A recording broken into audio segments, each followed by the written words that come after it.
अल्हम्दुलिल्लाह रब्बिल आलमीन। Noor Rahman international travels and tours का ज़ियारत ग्रुप, ताइफ ज़ियारत ग्रुप जो बड़ा ग्रुप था, आज वो ताइफ की पहली ज़ियारत पर तशरीफ़ ला चुका है।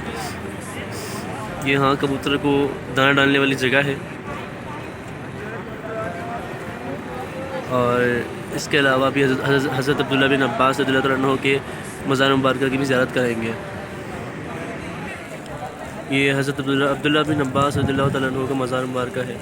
इनका कुतुब खाना और इनका तमाम अहले खाना यहाँ मौजूद है। इस बात इतनी है कि ये तमाम कुतुब खाने और अहले खाने के जो मज़ार मुबारक है वो इन दीवारों में छुपा दिए गए हैं।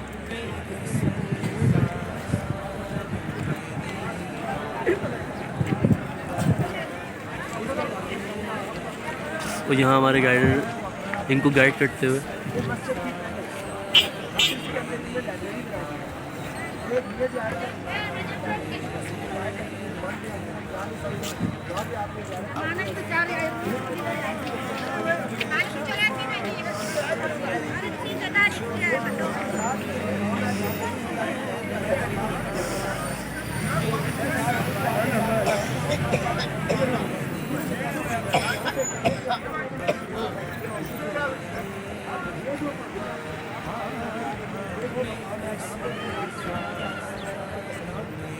आपको वो बताओ